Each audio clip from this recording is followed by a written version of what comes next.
Hey guys, it's Lucifer here with DTM. We're gonna be your casters for the matchup of NYX and CCB. Say hi, DTM.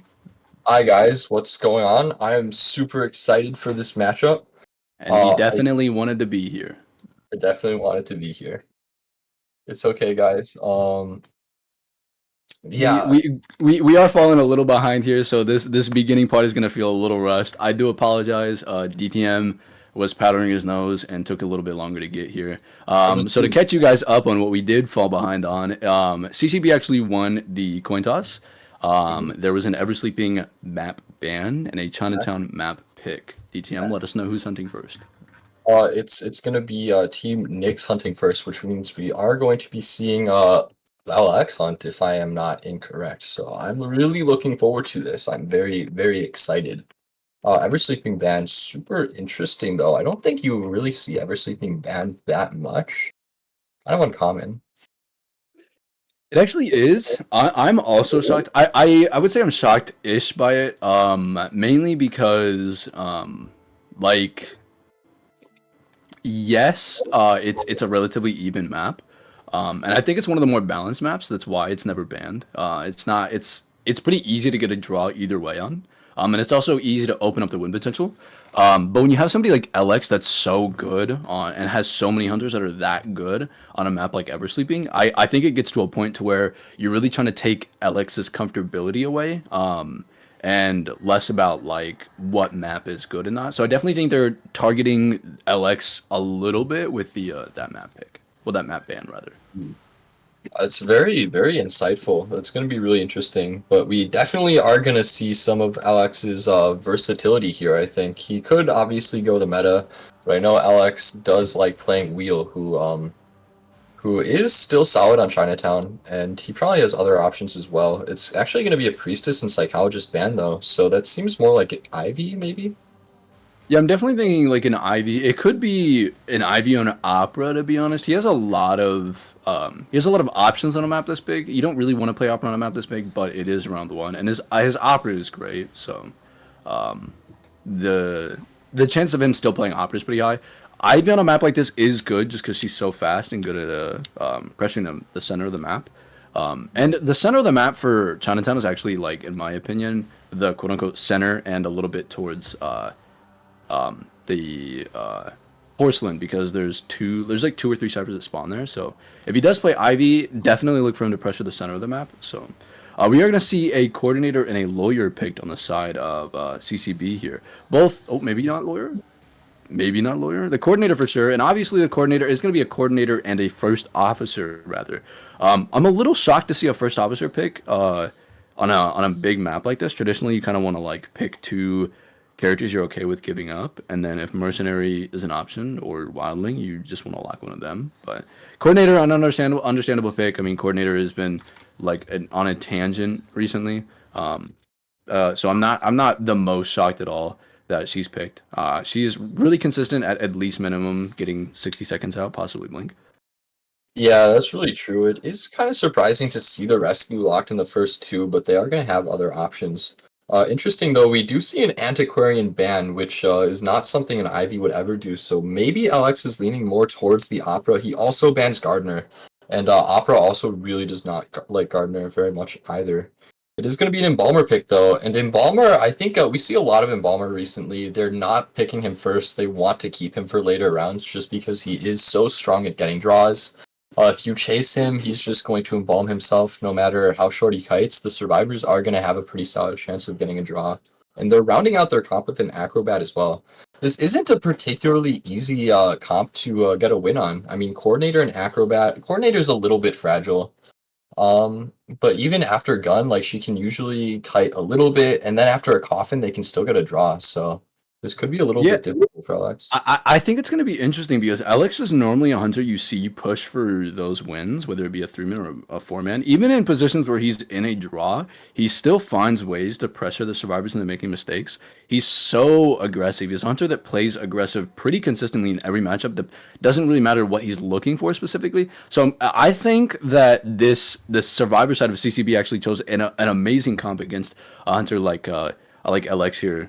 When you have a hunter that plays so overly aggressive, having so many characters that are so good at like securing draw minimums is going to be so great. So I'm kind of excited to see, does LX overstep and do these survivors punish him, or does he, does he play steady? Does he kind of turn down the aggressiveness and then just play for what he can? And if the win potential opens, does it open? I'm kind of excited to see how this plays out. Yeah, especially since it is round one. It's such an important round, you know. If LX opens up with a win and if his survivors can close out a draw or something to get the win in the first round, that puts his team at a really big advantage. So I feel like survivors or hunters, especially when they have both Ivy and Opera available, they really want to capitalize on round one because it is such a strong round for hunters. So I think we might see some aggressive play here if he can get their resources out early, if he can force them to take an early flare gun shot that doesn't get a lot of value. That's going to be really advantageous for him. And it is going to be the Opera. Judging from the bans, I think the Opera was pretty obvious. But she's not particularly easy to get a 4 kill here, honestly. Maybe if he chases Cord, gets the gun out early, and then gets a really fast down, it's possible, but it's going to be difficult, so... It's going to be really difficult just because of the map itself. Unfortunately, they were expecting the wheel though, and they actually went three flywheel. That's going to be the win potential that that LX needs, and that win potential strictly is the fact that the distance is going to be a problem for them now. Coordinator has the veterans bonus, but she needs a consistent Kai build, so she's not so squishy. She needs something that will give her the ability to have some sort of rebound after the gun. Now, if she gets chased, or even if Acrobat gets chased, I mean, if he gets an early hit on Acrobat again, only having Flywheel is not great for Opera. The meta with Opera is just to smack everybody on broken windows, and unfortunately, the only character that has broken windows is the Sui build and Bomber that they spawned away from him. So, unfortunately for the survivor side of CCB, they did lose the mind game on the persona here. So this might give LX the kind of cushion that he needs to possibly open up for a win. But again, on a big map like this, it's going to be tough for Opera to draw, much less when you look at the team comp. The team comp is so loaded. Even with Acrobat not having windows, the balls over these windows, and especially the area he spawns in specifically, are so consistent and so like easy to hit. It doesn't leave a lot of room for error. Yeah, Acrobat has a really strong loop around that massive building area right there. And after he loops it once or twice, he can transition to a hotel potentially, maybe if they allow Embalmer to rotate away. So Embalmer, or rather Acrobat, is going to be a little bit difficult to chase here. And like you said, the mind game with the Persona build, it's just so interesting with Wheel. Because Wheel, if no one has Flywheel, Wheel has an overwhelming advantage. But if everyone has Flywheel, he struggles so much. And the survivors did go all in on expecting a wheel, which does put them at a disadvantage here. It doesn't mean they're completely screwed. If they can play well and if they coordinate well, Opera isn't going to have an easy time here. But Alex is going to be capitalizing off of any mistakes and any miscommunication. So I think if we see any mistakes from either faction, we could potentially see a snowball into a win. I agree completely. I actually think that this is going to be the flywheels and the persona webs actually makes this really even. So I am Lucifer joining DTM in casting the NYX and CCB matchup here, starting in the round one. Oh yeah, it's jumping right into the match. We see a flip already from LX, and he didn't even get the dash back. So unfortunate. Hopefully he gets the missed dash out of his system here, but he is going to be rotating towards middle, and we do see him see the first officer here. So maybe trying to get a watch out of the FO before he switches to another target here. And getting the hit, unfortunately, the watch out and the hit. This is traditionally why in the meta right now, I disagree with actually spawning an unfortunate missed dash there. I actually disagree with spawning the rescuer mid a lot of the time because it's so easy for hunters like Ivy and Opera to force a watcher and elbow pad out. We are going to see an amazing bomb coming from the Acrobat as well as a slow bomb, giving him the distance he needs to make that pallet. Going to be making this pallet as well. I think the Embalmer actually has the amazing flywheel too, allowing him to make this pallet. Flywheel actually being made use of here, even though we were dissing it. Unfortunately taking the hit here. Hitting him with a white bomb, making the recovery a little slower. But again, Opera's so fast, it's going to be tough for him to make any distance here. Yeah, another missed dash, unfortunately, but Alex does get the dash back, and we do see he actually has warp here, which means if Acrobat goes for a bomb to make distance here, he's not going to get very far, but it looks like he is just going to be going down, unfortunately. And now, like we said already, LX is going to be the type of hunter to really capitalize on mistakes. And we saw they have healed the FO, but he's down a watch, and healing him did set them back on their decoding progress. It's just so far. And Alex is going to be going for an extremely aggressive warp play to get a free hit on the Embalmer. Oh. Flywheel as well. And he is going to make it back to the warp in time as well, unfortunately. So now not only did they did get the rescue off of that, so the FO should get away with no not taking a hit here, and this might give them the space they need. I think Embalmer does have the outline of the Acrobat as well, so this could be an issue for LX. But again, they're just so far behind on their ciphers, and his warp is out is going to be the only saving grace of the fact that Acrobat has the coffin. But again, they're so far behind on their ciphers. They only one cipher is actually like above 60%. We see that other cipher at 58, almost 60, but the other two started ciphers are only at 15 and 14, unfortunately. Yeah, I mean, they really need a really long rebound out of this Acrobat. This coffin is going to help out with that for Another sure. misdash coming from LX. Yeah, these missed dashes are so unfortunate. I mean, this buys a lot of time for Acrobat. He's gonna try to rebound, and he does have a few bombs. Now LX is getting back. However, the rebound has to be so long for them to actually salvage a draw out of this. A scarf coming out from LX as well. Oh, missing the Acrobat. Missing the Acrobat. This is giving Acrobat so much distance. He might lose Acrobat here. This might be the window that they were looking for. He loses Acrobat completely. He's not going to be able to find him. Yeah. Unfortunately, the flip back was amazing by LX. He just didn't know exactly where Acrobat was. Unfortunately, just barely missing him. And again, the missed dash, the coffin timing, amazing communication on where to die, coming from the survivors of CCB here. Yeah, that's exactly what the survivors need to get back into this game. And now Alex is going to be getting an injury on the Embalmer and switching. Now gets the watch out of the FO too. I think Alex at this point is focusing on draining resources and getting some health states out of the survivors. And it's actually going to be a pause here. So, however, even with losing the Acrobat, now FO has no items. FO's full health, but Embalmer is injured. And their Cypher Rush is still really slow, so I think if Alex gets a fast down and is able to snowball, he can still salvage a draw or maybe even a win here if he plays very well. Yeah, and again, the survivors kind of put themselves back in a position where they can draw, because yes, the beginning was rough, right? You don't have the cipher progress you were looking for. You give up the watch as well as unfortunately eating the hit. So it's an unfortunate start, and they were so far behind on their ciphers. But I think the communication on a clean rescue, Embalmer we are going to be restarting here. But again, that coffin and the Acrobat doing that amazing rotation, and him just barely missing the Acrobat is putting the survivors back in a position where they can draw, and a position where it should have been a loss. Mm-hmm. Yeah, I mean, that weak start from the survivors was so unfortunate with the hit on the FO as well as the watch. And then the fast down on the Acrobat. It's incredible that they're actually kind of making a comeback here. However, Embalmer is going to be spotted out here. And being injured, Embalmer is not going to be kiting very long. In fact, he should be dying pretty soon. It depends if he can extend his kite using these pallets. You do have to keep in mind that Embalmer does have flywheel and windows. So this is the character with the dual kiting build here. So he can kind of abuse this and get away with a lot here. Oh, unfortunately missed the flywheel. But again, they put themselves back in a position where they actually are ahead on cipher progress now that the Embalmer. This is the Embalmer's first chair here. Yeah, they really caught up on those ciphers now. Their fourth cipher is 75, and then their fifth cipher is going to be 50. Alex decides to actually teleport directly to the cipher.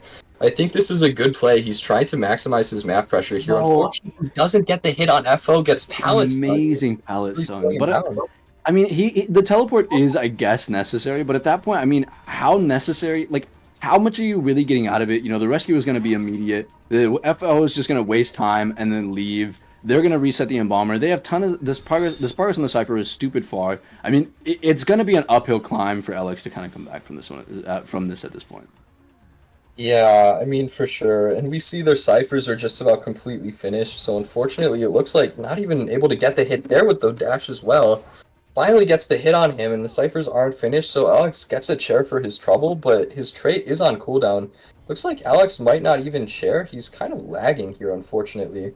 And now the cipher is going to be finished. I think he's going to take the chair, but it's kind of He is lagging a little bit. I'm not really sure what's going on. Ooh. I thought they were gonna. Oh, Okay.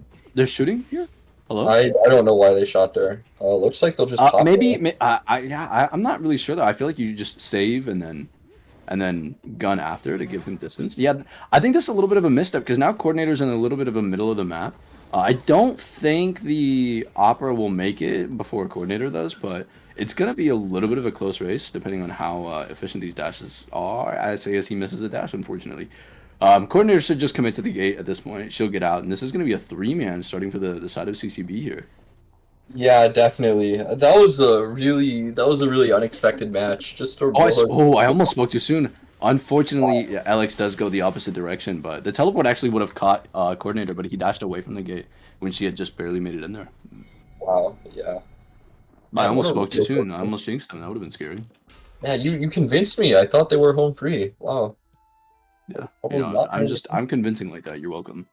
And Yeah, I gotta say, I mean, amazing start coming from the side of NYX there. You know, the LX doing a great job getting a really early hit on Acrobat, and then not only that, but following it up with well, I mean, getting not only a watch out but a hit through watch on the FO, and then not only getting an early hit on the FO through watch, but following it up with yet another early hit on Acrobat, followed by a relatively early down. You know, you get the down without using trait, you tear Acrobat, you then trait away, get a free hit on Acrobat, make it back before warp is. That's an amazing start from an Opera on a map like that. That's the start that you expect to see out of an overly aggressive hunter like Alex. That's the kind of that's the kind of start you need to see. You know, you need to see an aggressive hunter set that pace early. You know, apply the pressure to the survivors, force them to heal, put them behind on ciphers, and that's exactly what he did. He did an amazing job at doing that.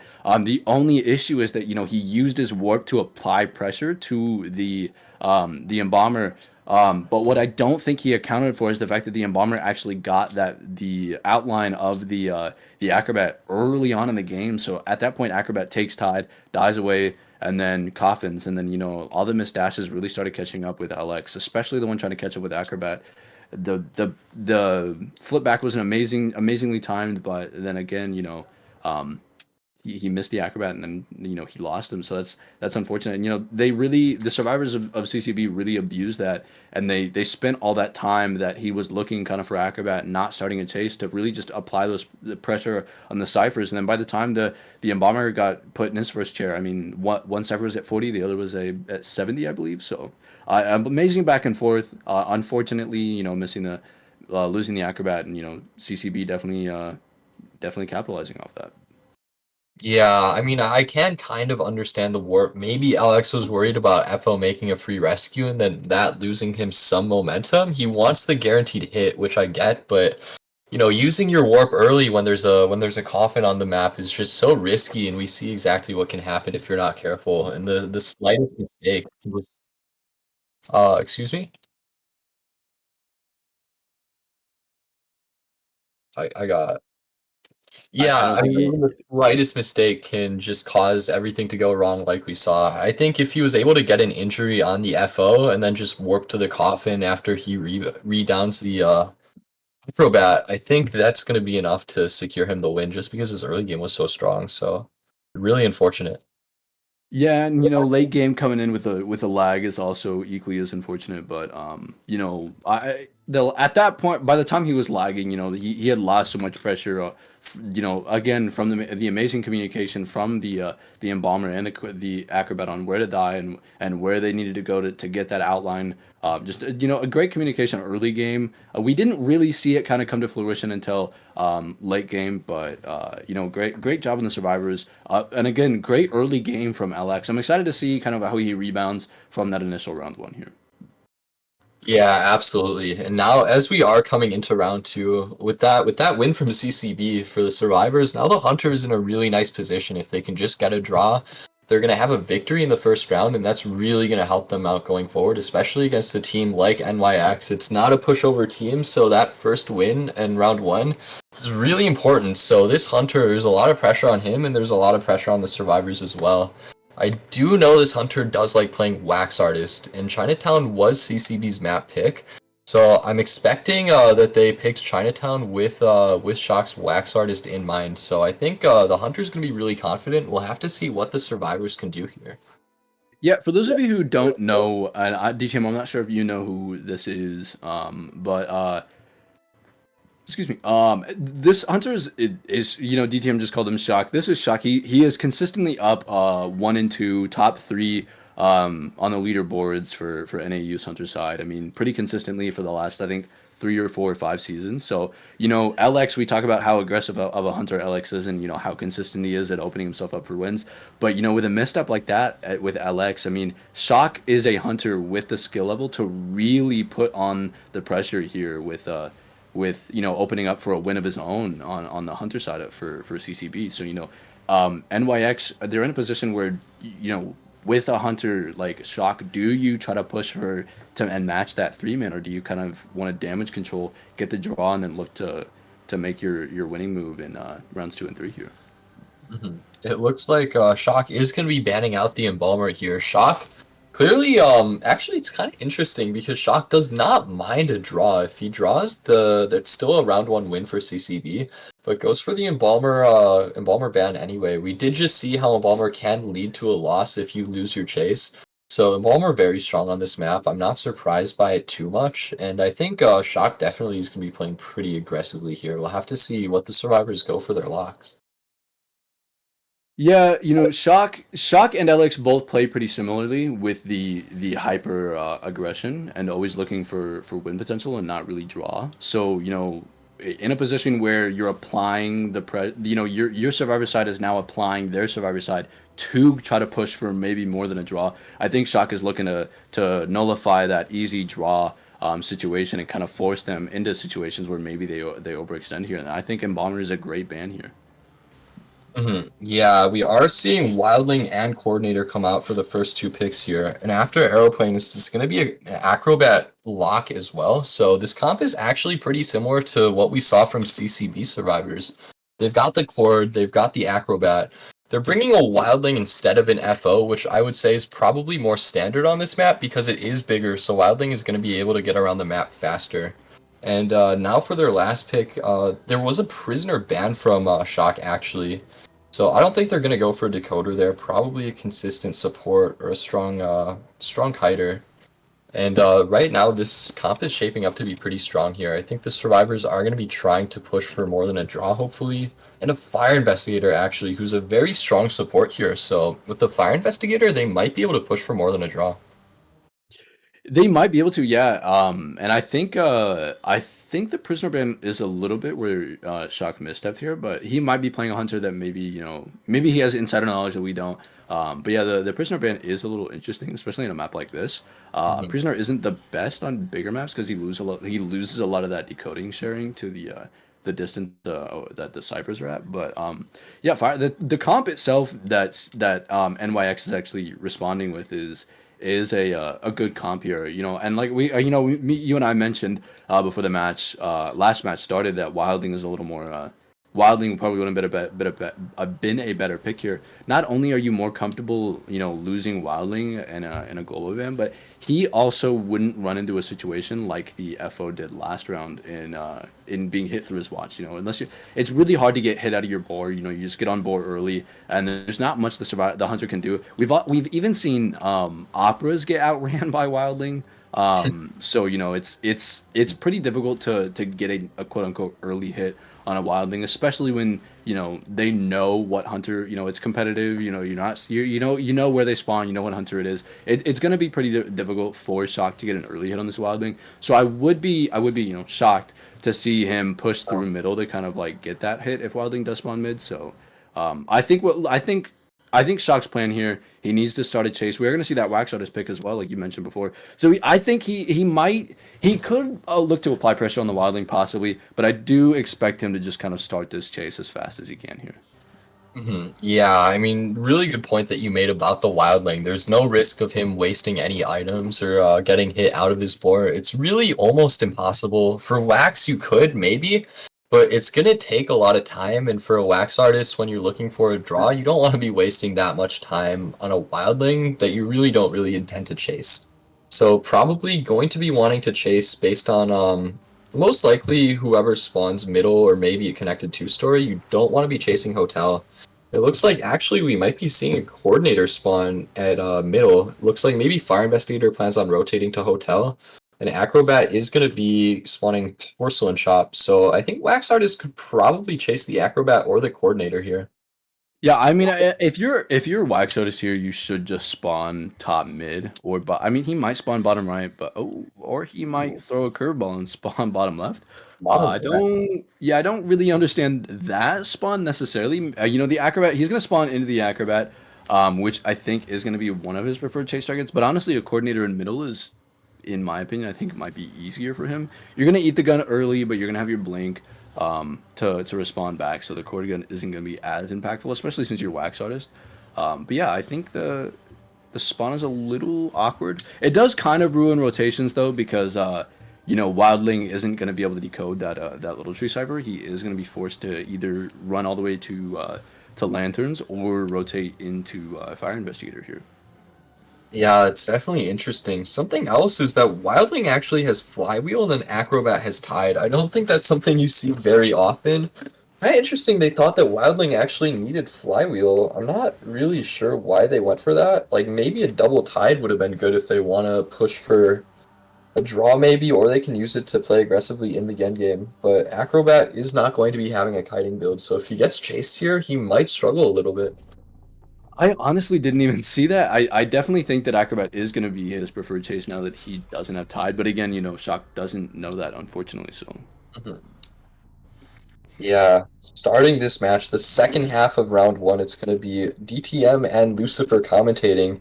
Now we're getting right into it. Wax, it looks like Wax is heading towards the middle here. unfortunately, not going to be spot the Acrobat. The Acrobat did kind of spawn pretty far towards two-story bridge here. He is actually cutting up towards Acrobat, so he is going to find the Acrobat, which is unfortunately the Tide user for this team. I think it's a big misstep for this Survivor team to actually put Tide on Acrobat like this, unfortunately. But forcing him to drop pretty early, only taking 20% wax on so far. I mean, great job from Acro actually like dodging the wax here. I think he should red bomb at the door. Yeah, he's gonna red bomb at the door. Eating 30% more wax, losing a lot of distance though. I think he might eat this hit without needing to be waxed, which is gonna be pretty bad. Due to the fact that he doesn't have flywheel, the flywheel is 20% off if he does. And he's gonna get waxed pretty quickly here. So this is, oh, he's gonna get instantly frozen here and drop hit. Oh, the drop hit is going through. This is an early down, not only on an early down, but an early down on the only Tide user on this team. Yeah, losing your Tide like that fast is it's just really difficult for these survivors. I'm kind of surprised that they went for this setup. Tide on Acrobat and then putting Tide at connected two-story, which isn't the strongest area to kite a wax artist. Because like we saw, he can just spray wax from the other end on you and force you to drop down the bridge. Can really cut down your distance even for an Acrobat. And now it is going to be an early rescue. Actually, it looks like Shock is trying to get this after half, maybe trying to bait out a gun here. Oh, getting it right at 59. The coordinator really need. I was supposed to say the coordinator needs to stand there and shoot, because if not, the chance of this Acrobat having any rebound is going to be pretty slim here. Oh, the Acrobat is going to do it. Oh, both of them reading the mind game equally as well. Great job from both Shock and this Acrobat here. Acrobat maintaining the distance despite possibly losing that mind game there. Shock still following. One thing to notice, DTM, is that he does actually have teleport and not blink. So depending on where this Acrobat kites and how he utilizes, I think he's gonna be down here. I think it's a little bit of a misstep. He should have looped that one window in pallet area. I think it would have been a lot. He would have lasted a lot longer. But now you're dying in the middle of the map, which is a little unfortunate here. Yeah, now it looks like Shock is going to be getting his second share, has full presence. That was a solid rebound, but now they don't have a gun, and this Wax Artist is at full presence. Their ciphers aren't quite finished either. They're basically missing 2 entire ciphers. So this is actually a pretty risky situation for these survivors. Fire Investigator is going to be getting harassed off of his cipher as well. And whoever comes in for this rescue is going to be in a risky position. They're doubling it. Yeah, they have to against the full presence Wax Artist. So it looks like Shock may be taking a double hit anyway. Yeah, there's the Wax Bomb on the Wildling, so... But they do make the rescue. Shock unable to get the farm, it looks like. Yeah, but you know, like you said, it is full presence wax. They can't really body block here. You know, Acrobat doesn't have flywheel, so he's gonna be dead here. Not only does Acrobat not have flywheel, so he's gonna be dead, but the Fire and Rescue actually takes a hit because of the wax here, the full presence wax, unfortunately. And again, like you said, they are missing. They were missing almost two full cybers at the time of missing the dash. Unfortunately for the wildling here. Now at this point they are still missing essentially one full cipher here. Everybody's wounded. Full presence is active. He's just going to teleport and chase the coordinator. Coordinator doesn't have anything to help her kite outside of Broken Winds. Amazing pallet stun coming from coordinator though. Yeah, but despite the pallet stun, I think this really seals the game for Shock here. I think this is going to be extremely difficult for the survivors to come back from. Coordinator takes a speed boost, which is nice, but she's going to be getting waxed here most likely. And she doesn't have anywhere to go. And with both survivors injured, and they're still missing, I mean, they have 50% on the last cipher, but they're still both injured. They're going to have to go for a heal. And Shock is also able to chair near that 5th cipher as well. Or I think that was the 96 cipher, but he's not going to let them finish it. Oh, they might get it. Ooh, Yeah, they just barely pop it. Mhm. But again, yeah, you know, you look at this and you think, okay, you know, the cipher is going to be primed, but at this point, you know, the wildling is wounded and it's a full presence, and he can get waxed off his boar. So there, yeah, the boar the boar eats hits but doesn't eat any sort of like existential what's the word I'm looking for? Essentially, yeah. It hits such as like, you know, like the wax is the big one. Oh, he is gonna put down here. They might pop. They are gonna pop here. A little bit of a misstep from LX. I think not LX. Shock. I think this might actually allow Wildling to make this rescue now. Yeah, it does. I'm really surprised Wax didn't try to chair Wildling. I feel like you kind of have to assume the cipher's finished. Dropping there, thought maybe Shock would try to chair it, at some point, but wasn't able to. However, it looks like Wildling is immediately going to be downed. Both of them are downed. And now Cord, I believe, is dead on chair. Wildling is going to be on the ground. And this is going to be, at the very least, a 3-kill for Wax Artist, which means it's a Teleport real... is up though, so he is gonna teleport to that gate. I feel he should. Oh, guess not. Doesn't feel like it. Guess not. He's just gonna be. This is smart. You can't really disagree with this. Just securing the 3-man. You know, you're giving your team essentially, you know, a 6-2 lead, I believe. Yeah. So that's more than enough leaving round one. That is an amazing amazing round one from both sides of CCB here. Yeah, absolutely. I think just really unfortunate there that I think their setup wasn't really prepared for the Wax Artist, having the Acrobat on Tide, it's connected 2-story. Then we see, you know, the Wax Artist gets full presence quickly because of insolence, so oh well, we gotta double it, but now everyone's injured, and Wax is able to read down the Cord who doesn't have a gun. And things just snowball out of control so quickly, and even though their Cypher Rush wasn't that bad with everyone injured, they didn't have any options. So I think I think Shock played that very well. And that is going to cement CCB's lead here very, very nicely going into the second round. Yeah, and at this point, you know, the pressure has to be building on NYX here. You know, you have LX that's such a consistent hunter at least at minimum getting draws, but most of the time he's pushing for wins pretty consistently. And you have a hunter like that, but not only do you have that hunter unfortunately getting 3-man, but you have DTM respond not DTM. You have my apologies. You have you have Shock, the hunter side of CCB, responding it back in his own 3-man. You know, coming into round two, are you in a position where you try to just edge out and win by on rounds here? But you know, at that point, CCB knows that they are ahead essentially by four full points, regardless of what happens in round two. Do they at this point they don't have any pressure? They can just play heavy draw hunters and heavy draw comps and draw this out and win in 3. Or, you know, with Shock being, you know, he showed that he's an aggressive hunter with that wax and the way that he played the wax. You know, do we look to see Shock kind of push for this 2-0 here? What do you think, DTM? I think if CCB are able to draw out round 2, they are going to be very, very happy with their situation, because once you lose this first round, if you draw the second round, you have to win the third round by more points than you lost, which means it has to be a 4-kill and a 3 escape. or vice versa. And that's a ton of pressure on the survivors playing against someone like Shock. And it's also a lot of pressure on the hunter when the survivors have two bans to worry about. So I think they really, really, really want to win the second round. Whether it's by a little or a lot, it doesn't matter. But I mean, the survivors gotta clutch something, and then Alex really needs to hopefully get a win for his survivors, because otherwise, if the second round gets drawn out, they're in so much trouble. Honestly, it's gonna be very difficult. Yeah, it is, and that was gonna be kind of my next thing is whether or not you think that like I genuinely I think that CCB rather sorry NYX needs to look for a three man in this first half of the round. Regardless of their hunter, whether or not they're hunting first or surviving first.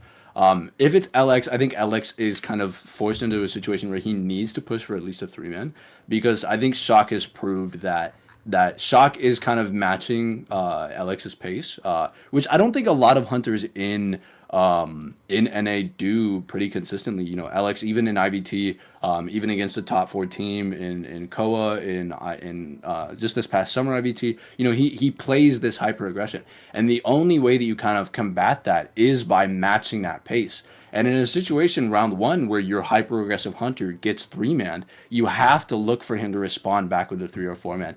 If the CCB survivors get a draw, I think Shock is going to take that as his opening to essentially three man again. So if in my opinion, if CCB is able to draw out LX at the start of this round, I think we are going to see Shock kind of push for more and be a little aggressive in that second half of round two.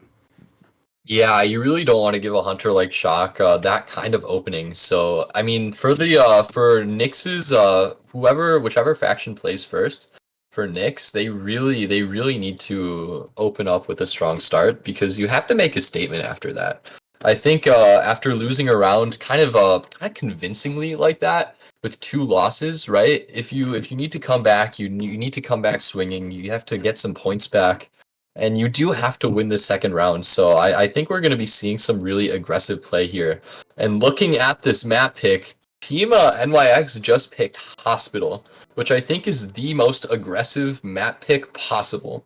So we're going to be seeing some really aggressive Survivor gameplay, and we're going to have to see what LX actually has prepped for Sacred Heart. It's going to be really interesting to see what he actually wants to play here.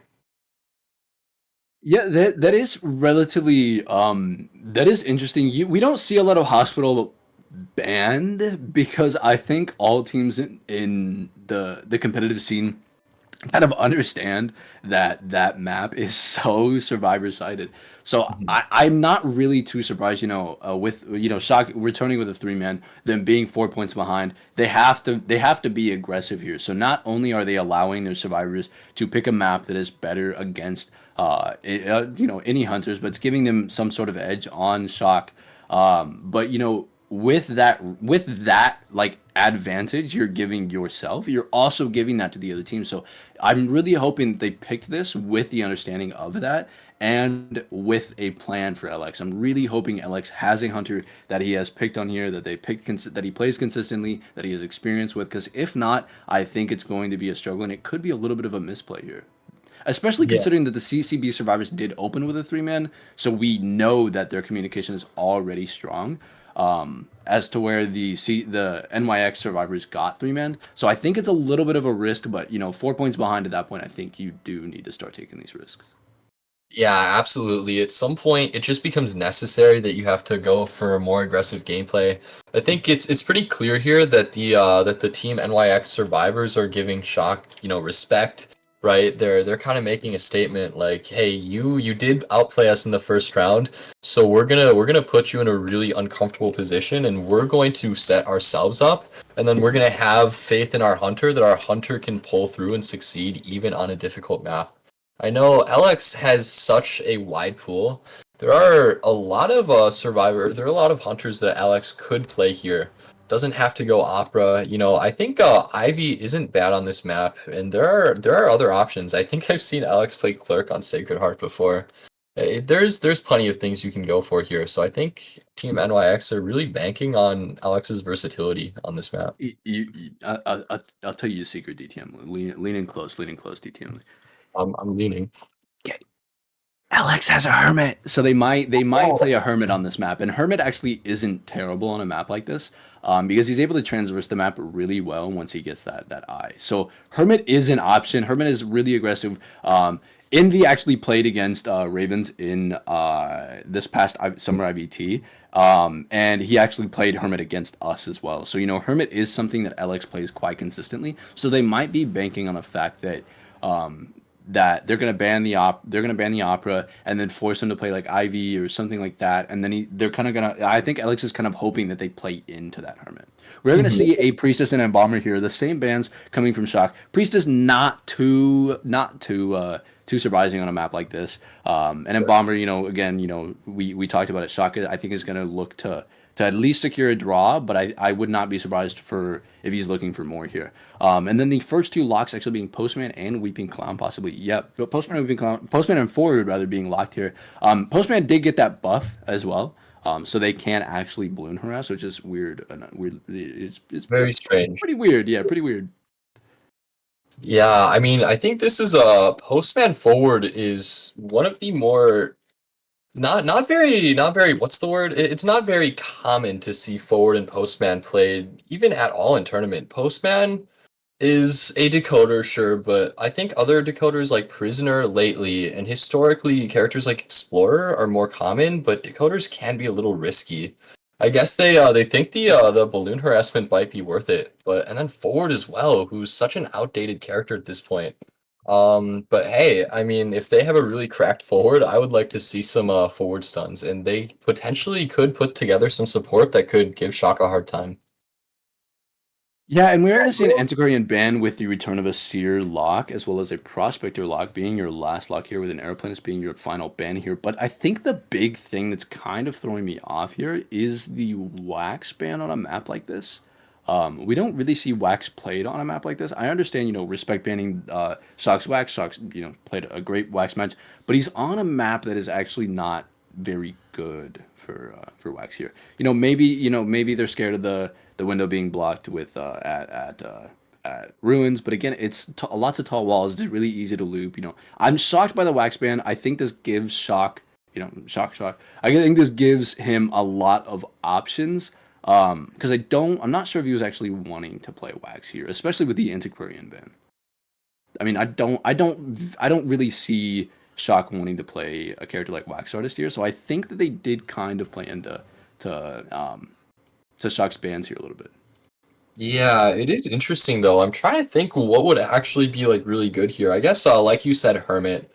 Hermit is good at just having a really strong end game, even if his early game is a little bit difficult. We see a ton of support and a ton of harassment coming from these survivors. So I mean, maybe Hermit would struggle a little bit against that, but I think it's still possible. I think I mean maybe someone like Ivy or Opera. I feel like either one could work here, depending on how comfortable you are with them on Sacred Heart. I think it just really depends on what Shock is comfortable with. But I just this is a really unusual comp to see. No rescue, a couple soft targets with Postman and Seer, and then just a prospector and a forward. They're going really all in with the harassment and the support with this comp. We're gonna see a Smiley face here. I don't know if Oh. Smiley is exactly the right pick. I actually think I think a lot of characters in this comp actually are good against Smiley. Both Seer, Prospector, and Postman all being good. Good not counters, but soft counters for Smiley. The only one not being as good would be Forward. But on a map like this, that's not the most open. In an area and against a comp with 3 out of 4 being good against you, I think Smiley faces a little bit of a risk here. I'm excited to see what Shock does with it. So that we don't see a lot of Smiley being played anymore. So, but yeah, it's just an interesting pick in my opinion. Yeah, I mean, I do think Clown is a little bit underrated. We've seen in China, Choai is very, very good at Clown. And if you're good at Clown, it turns out you can make him work. So if Shock is good at Clown, if his controls are good enough, he definitely can get some fast downs potentially here. However, there is a postman with a suicide build. Flywheel very strong against Clown. His other options, he can't chase ruins, I don't think. I don't think that's even possible, so I think he's gonna have to chase this postman.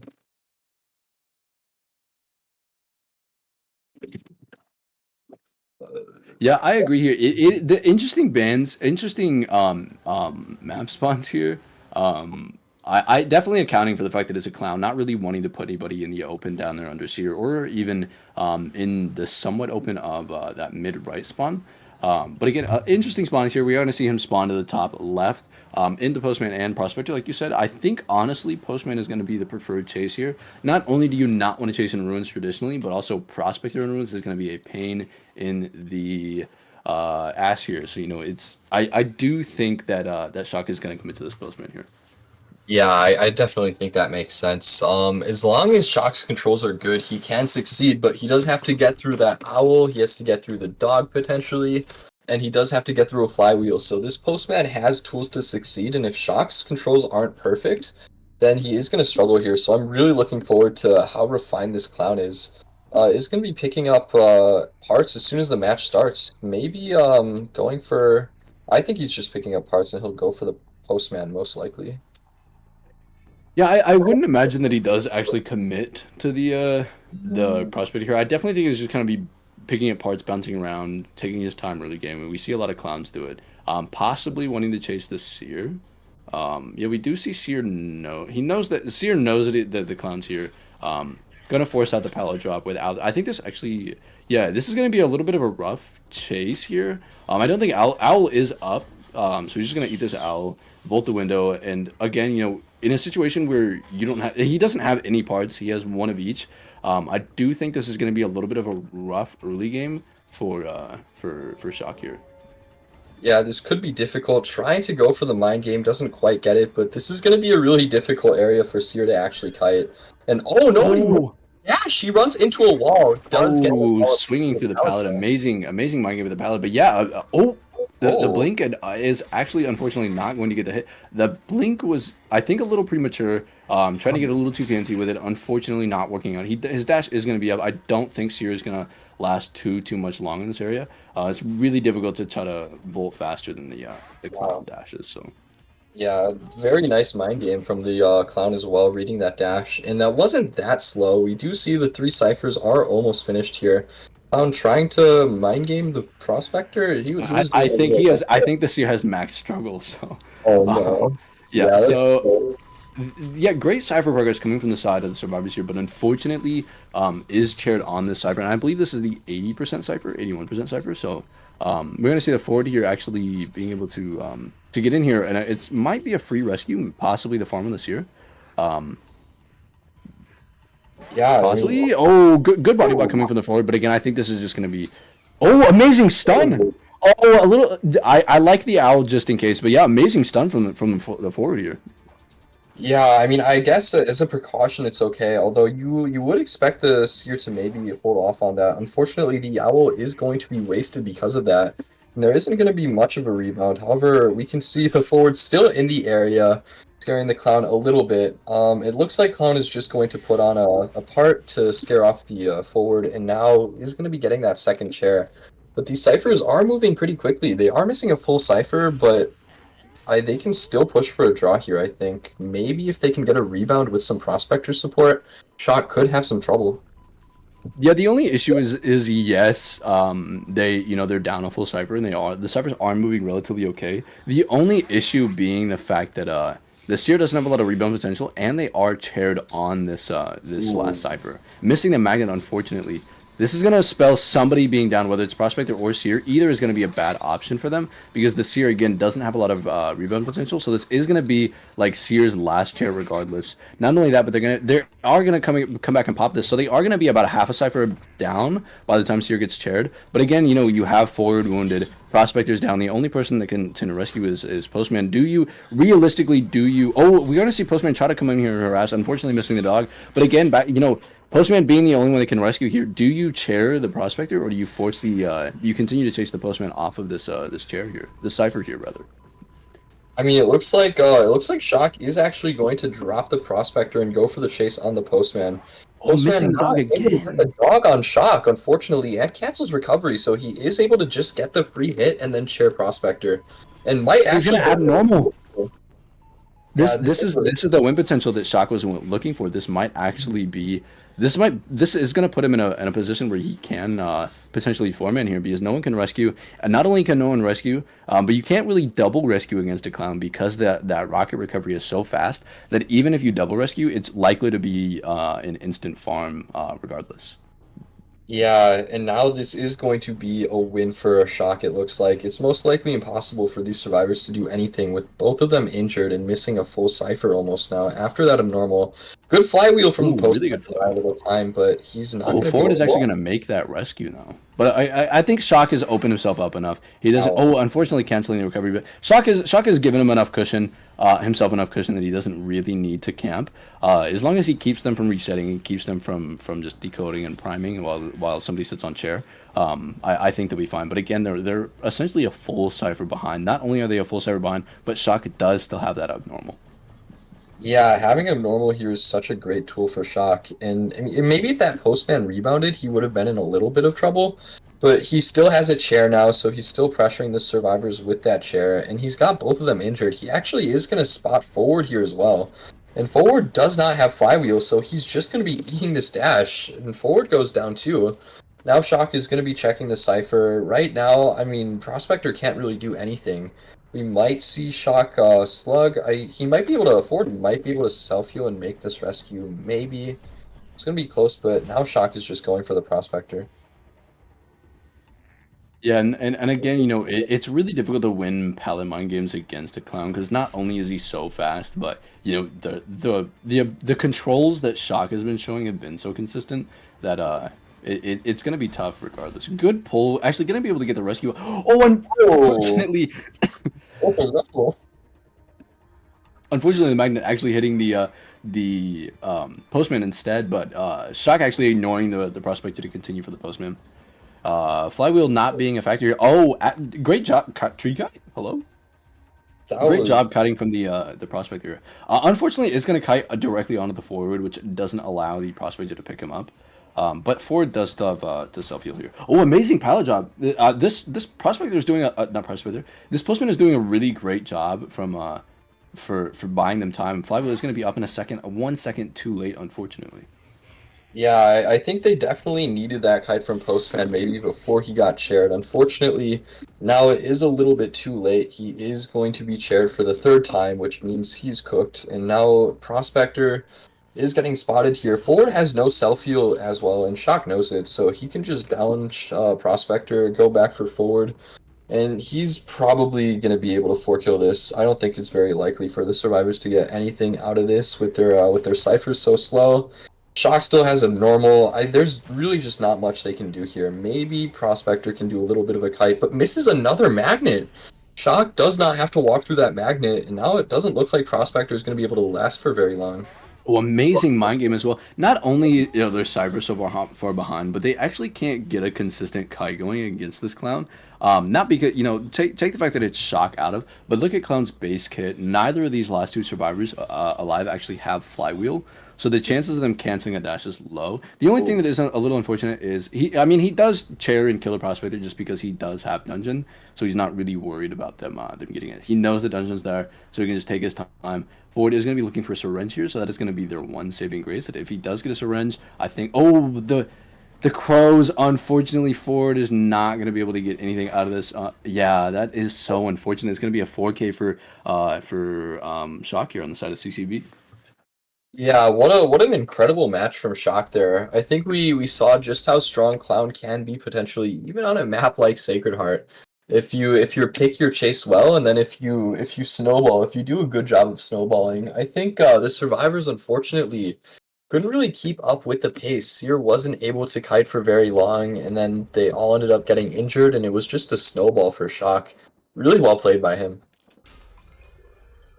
Yeah, I mean, really, really well played, but not, I mean, I want to kind of draw attention because I feel like this isn't something that a lot of hunters really think about. But when you're trying to get up, you might have a little bit of a rough start, maybe an average start. I would say Shock had a relatively average start to that game. You know, he got his first down when the Cyphers were at I think all about 70, I think.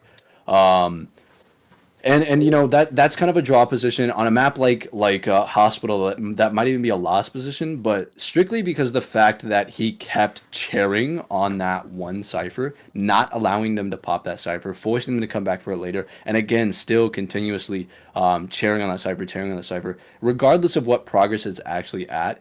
Just the presence of his chair being there forced them to start two more ciphers and didn't allow them to pop that cipher. And that, I believe, that gave him the window he was looking for to swap to abnormal, and abnormal that cipher, which put them back, that essentially put them behind a cipher and a half mid game. So you know, amazing job being aware. You know where you chair matters, and especially on a map like this where it's super survivor sided. I think hunters really need to take whatever crumbs that they're given, and I think chairing on a cipher is a crumb that not a lot of hunters really take advantage of in NAU.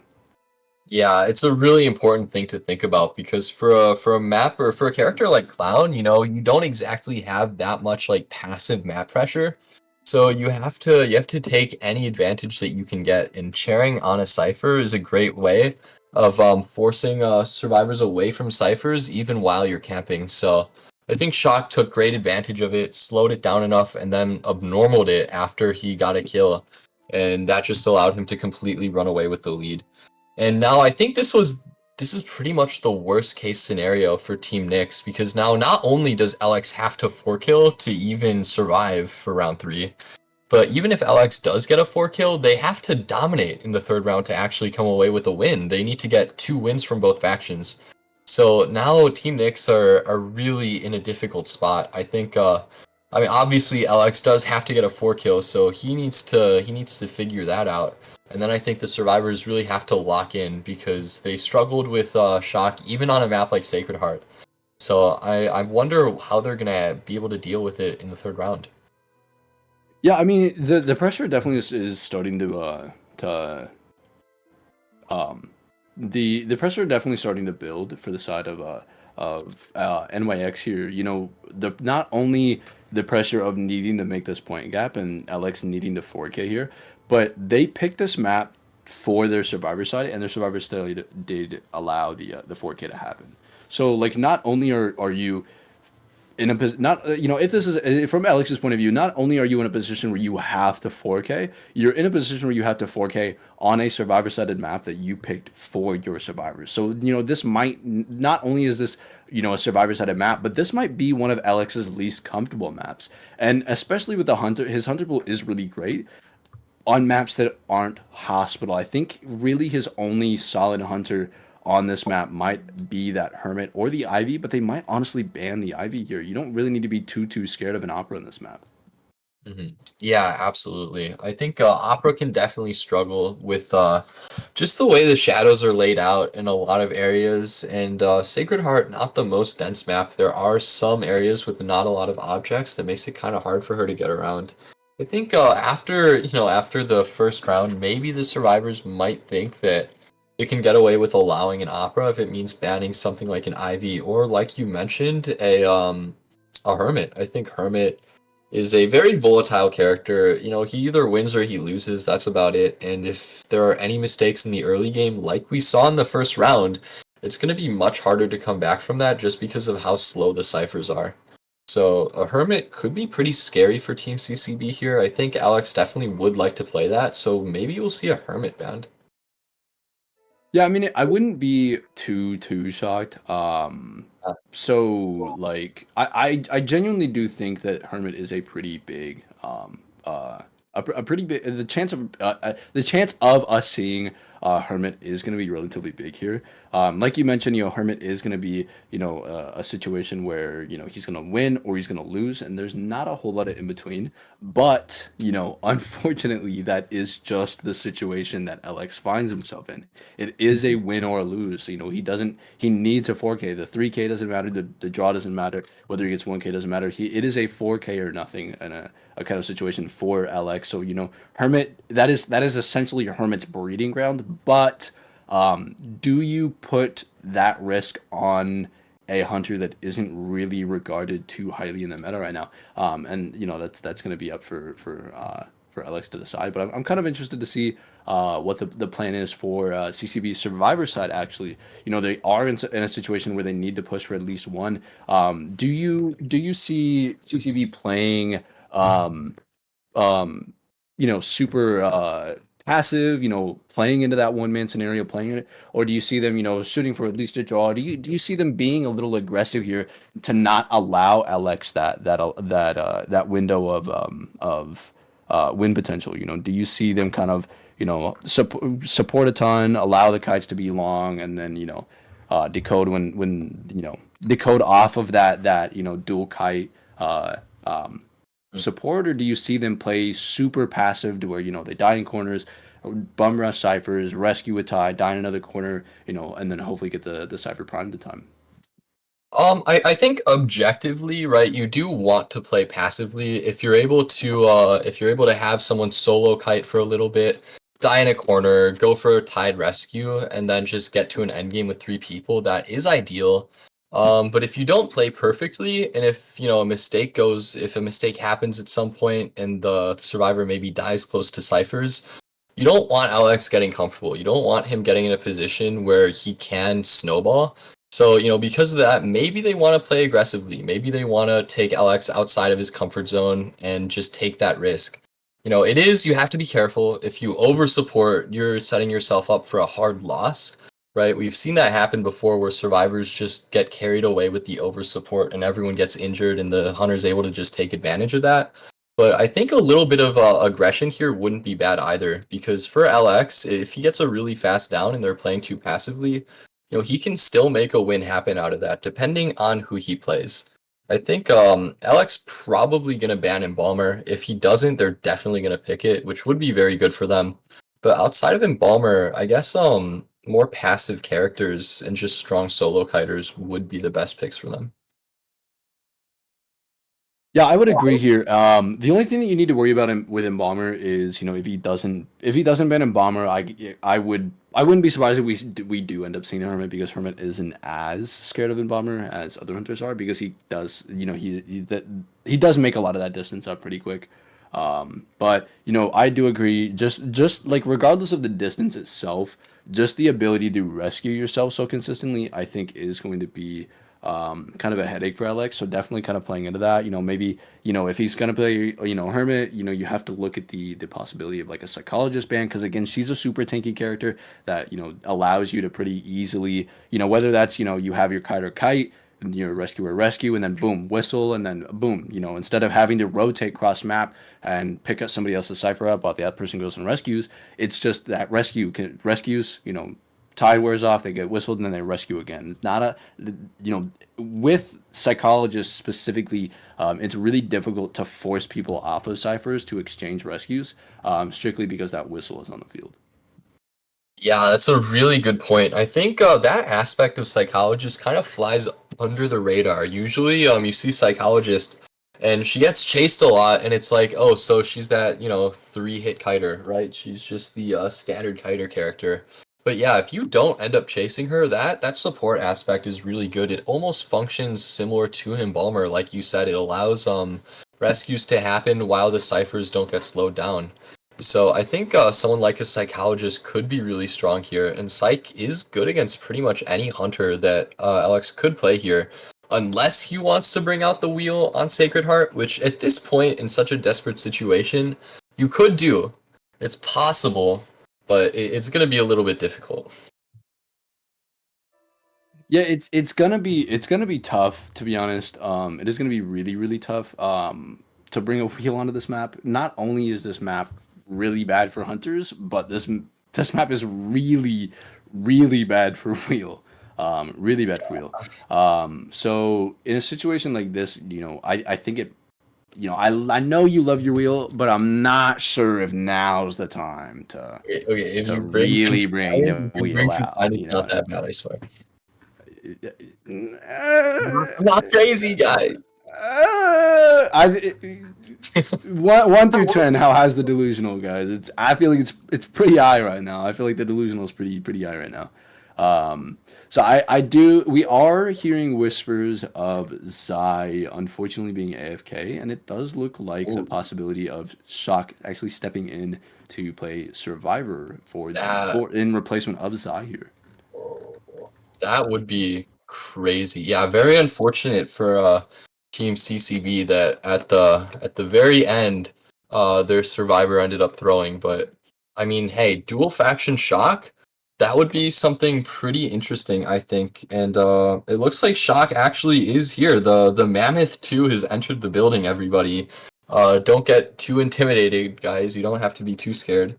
He does have a 100% win rate, so he's actually XP tier 17, 27 stars. Damn. So maybe Shock can put in some work on the Survivor. I'm looking forward to that.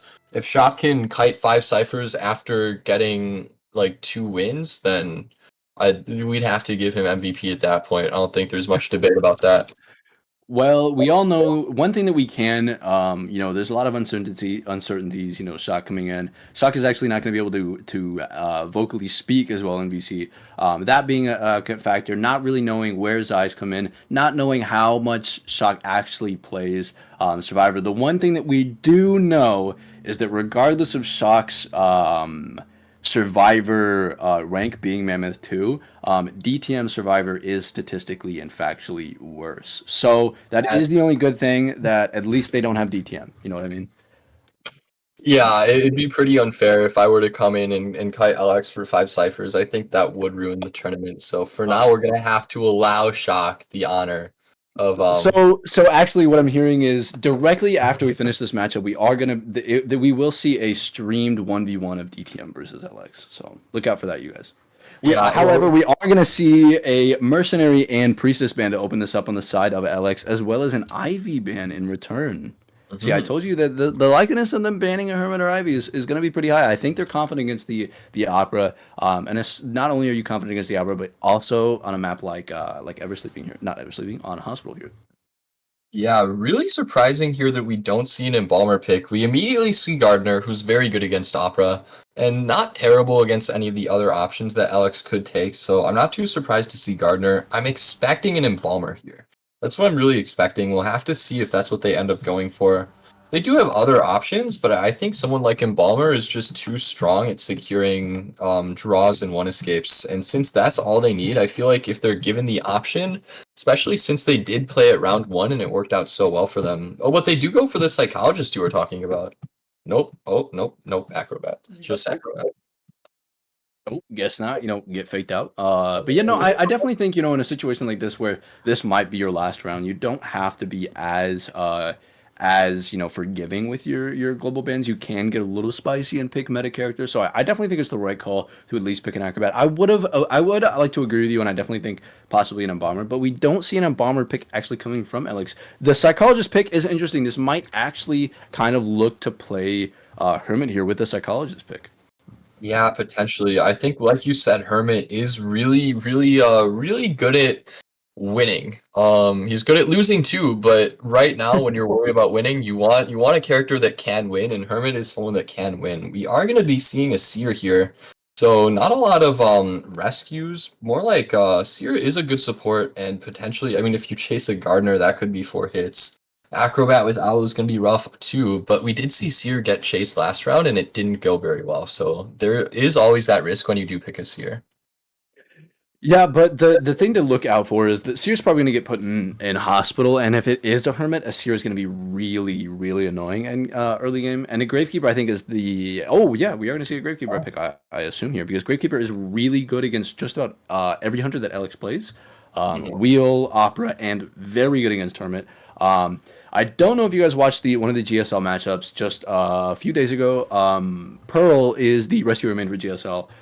And Pearl actually kited a hermit for I think I want to say like 2 or 3 ciphers actually, strictly because when Gravekeeper goes into the ground and shovels, it actually takes the polarity completely off of him, similar to what it would do if you get in a locker. So it makes it very difficult to, spread damage off rescues or spread damage off double hits, because that Gravekeeper is not only can they dig in the ground, but the shovel takes the polarity off. So. Yeah, that's really interesting. I did not actually know that. I do not play Hermit very much. I know for Wheel, and I'm sure Alex is considering it. If Gravekeeper gets in the ground with spikes, they do stay there and you can snap him out of it. Gravekeeper also hard counters Wheel, so like I'm not saying you should play Wheel against Gravekeeper, but if you do and if he gets spikes twice, you can snap him and then smack his ass. So Whoa, smack is what? that is a thing that And could happen in your rank matches. Maybe not this match, but we are waiting on this. Now it looks like chat, tell Survivor this guy to Tower. pack it up. Wheel is not being played. Tell him to pack it up. Okay, if Wheel's being played, I will upload an entire video of me singing Lady Gaga's Poker Face if Wheel gets picked here, bro. I swear. I think you should Wheel do is that. not. Anyway. That sounds really I cool. don't think anybody wants to see that. I don't think Wheel. I'm assuming a Hermit is probably Hermit or Opera possibly being played here. The likeliness of Wheel being played is going. Oh, we want to see Bon, a bonbon. bonbon. A bonbon in a situation where you need to 4K is a little bit interesting. I'm not gonna lie. I guess you do kind of counter the Seer and the Gravekeeper as well as kind of the Gardener's initial bubble. But unfortunately, I think this is gonna be a little bit of an awkward pick here. You're gonna have to you can't really put yourself in a situation where you have to camp. Even if you get a relatively fast down, if you just sit on the chair and camp like bonbons normally would, it's going to be a draw. Yeah, I think I mean Alex's game plan here for him to win this match, he has to get it down extremely fast. The survivors are gonna sell, and then he has to get a second down just as fast. And if he can get that second down before like there's one cipher left, maybe he has a chance. And it seems like he's banking on the fact that like he can bomb away the owl, he can bomb away the shield, and he can potentially counter survivors like that. But if he doesn't play literally perfectly, and most likely if the survivors don't make any mistakes, even if he does play perfectly, it's just going to be so difficult here. We see Gardner has broken windows. She's going to be taking vaults and she's going to be making distance. Sears at hospital. I don't think Bonbon wants to chase that unless your name is Jam and you bring peepers. You could, but and then you've got Acrobat on a suicide build. You definitely don't want to get caught chasing that. So I Yeah, mean, and there. unfortunately, kind of putting yourself in a position where your two only chase options are the window users, which is a little unfortunate for the bonbon here. Yeah. Hey, Peeper Bonbon would be really cool though. I would love to see Peeper Bonbon. I think We might honestly see Peeper Bonbon because Peeper Bonbon is actually really good on hospital. So that is a good point. Yeah, especially if you want to chase. I mean, you assume that Seer's gonna spawn hospital, so maybe he does want to actually chase that Seer. So, um, I mean, could be Peeper Bonbon would be very cool. But this is gonna be the second half of round two, with DTM and Lucifer commentating for you guys. He is gonna be heading towards this Gardener now. yeah, we are going to see him initiate the chase with Gardner, but unfortunately for Alex, he is getting a little lost here because the communication so far is really good for the side of CCB here, allowing the Gardner to rotate out, giving them ton of distance. They're going to take this window vault after the bombs blow, I believe, maybe. Mind gaming at the window. They can do this pretty comfortably. They have the bubble to play around. So far, doing amazing jobs dodging these bombs. The bubble's still active, unfortunately. This is not the start you want to see from Alex, missing so many bombs in a row. Getting the bubble hit, unfortunately eating the pallet stun though. But if you're gonna get that bubble hit, if you're gonna get pallet stunned, I guess the good trade-off is at least getting the bubble out of the way here. Yeah, that's nice. Missing another bomb here. Yeah, if you're LX right now, you have to start hitting bombs really, really quickly. It does look like he is going to get that hit, but Gardner's going to be taking that speed boost and running away. And I mean, these ciphers are already so far. Looks like Bonbon actually is going to switch targets here. I don't hate this play. You have to play super aggressively and hope you can make something happen. It just depends on how fast he can get this here down. Great owl there. I don't hate the play either, but unfortunately he switched so late that 3 ciphers were almost done, as well as you are gonna see the Gardener actually starting their second to last ciphers. Now Acrobat just pops his. Acrobat can go and start their last, and then after Gravekeeper pops his, he just comes and pops birdcage. So he's so far behind that even with this seer down, yes, only there are going to be essentially 3 ciphers left, but the progress on those last 2 ciphers is going to be pretty crazy so far. Yeah, and I mean now we don't have to see a rescue here. Gardner is lagging like crazy, I'm not gonna lie. She's trying to get away. Looks like she is gonna be eating a chip there. And now Gravekeeper is coming in, but this is risky now. If Alex stuffs this Gravekeeper, he's gonna be able to do something. Usually you see double rescues or nothing at all, so we're gonna have to see what this Gravekeeper can do against this Bonbon. Yeah, amazing save from the bomb, but actually not even eating a single bomb here. Actually, just allowing, actually getting the rescue without, with only a basic hit here. Blink is going to be out. Unfortunately, this here is kind of kiting on the Gardner's cipher here, missing all of those bombs. Gardner really needs to be careful here, not to give a double down when they're not being chased. This is going to be a double down. Yeah, Gardner's going to get down here. He is actually going to switch and chair the Gardner here. Yeah, CCB really needs to slow down. I think they sell this Gardner and then prime the reset and prime the cipher cross map. You're in a situation where you only need one. You don't need to continuously save this. Selling is perfectly okay here, especially when you're this far ahead on cipher progress. Yeah, I mean, they've already got another Cypher 20. They can just abandon this Cypher and then decode, although actually other Cyphers are really close by. Their last 3 are going to be Shack, this Cypher right here, and then Big Statue, which isn't ideal. Now Acrobat is coming in at full health. Alex does just smack him. He does end up eating a chip, so does Gardner. Yeah, now but he's kiting back on the... Oh! How did that miss? Oh, Gardner actually eating the insta bomb here and kiting back. This is a rough situation now that CCB has put themselves in. I would have liked to see Gardner actually run away from this last cipher, but now you run towards it. You get chaired on it again. Seer and Acrobat are both 1 chip away, and this is why you see Bonbon draw so much, is because you sell. But in a situation like this, CCB only needs 1 person, and they're still continuously saving this. I think it's a little bit of a huge overstep on CCB's part here. They really need to be careful. Yeah, I mean, definitely. Now, in this situation, we do see everyone's injured, and Seer and Acrobat are both 1 chip away from going down. No decoding is happening right now. Gardner is dying on the chair, and they are going to be able to heal Gravekeeper, but with Acrobat and Seer both 1 chip, and Acrobat's probably not going to be kiting very long. There's the timer bomb, and they're going to be trying to heal Acro here. It looks like, I'm sorry, it was Seer that got downed. But unfortunately, even with their Cypher progress, I think Alex could potentially pressure them here. He doesn't have to cap this. If he maybe goes for the Acrobat who's heading over to that Cypher, he could also maybe try to abnormal here. Doesn't look like he wants to. Maybe trying to actually get the kill on this here because he's on his 2nd chair.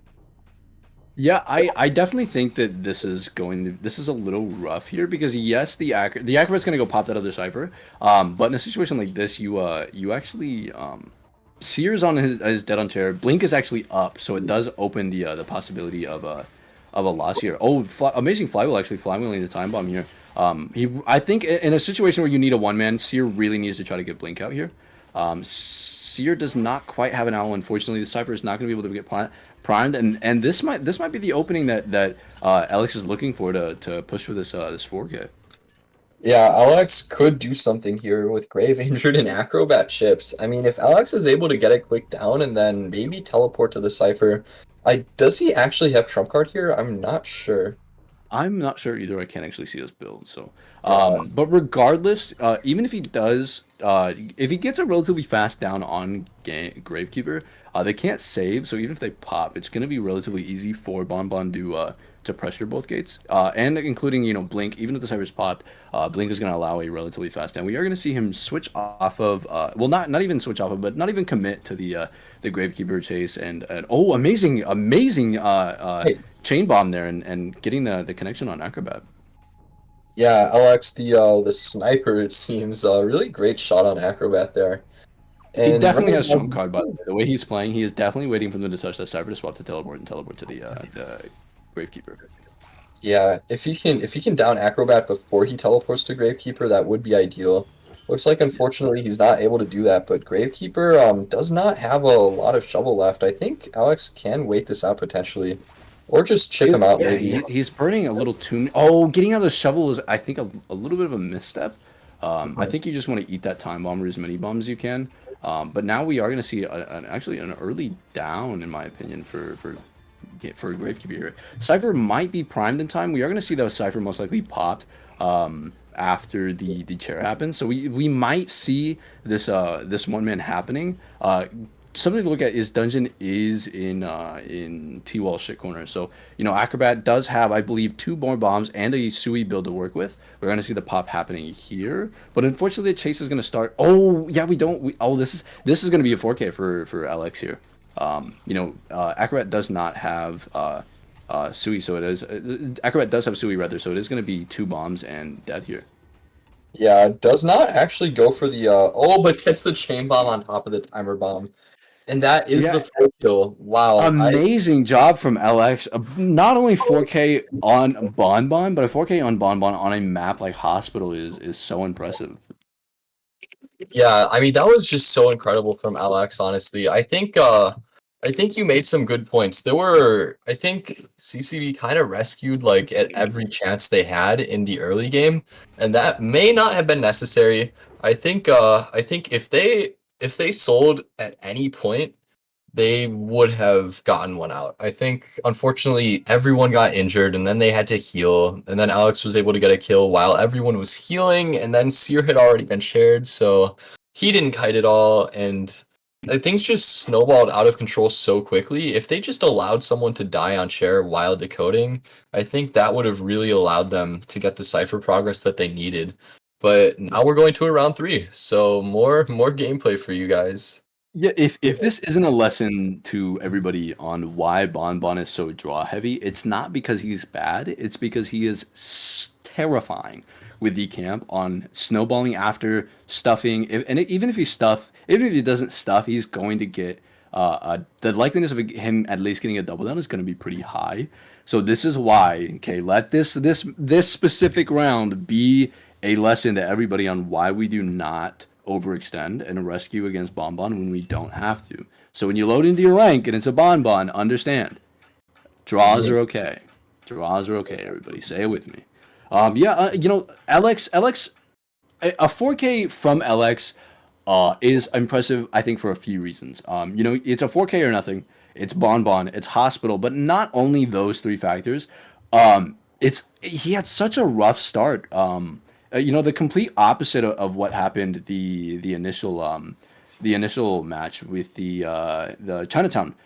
Is we saw him, unfortunately, he had a great start and then it kind of got away from him mid to late game, and he ended up getting 3K. Now he had a really rough start, looked like a 3 to 4K, and then he turned it around to 4K himself. So amazing job from the side of Alex.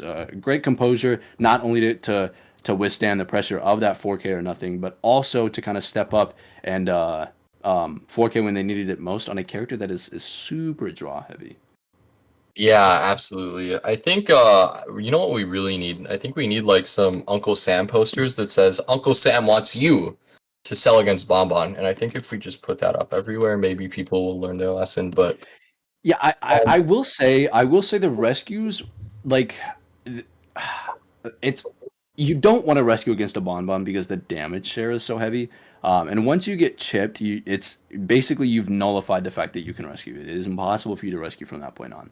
So th- I will say the rescue they got the rescues. They didn't get stuffed, but the damage share is kind of where they went wrong. That kind of put pressure on the map, but I think kind of the deal to seal it was that the the the ruin cipher they couldn't pop it for throughout mhm. I think 2 or 3 chairs, unfortunately.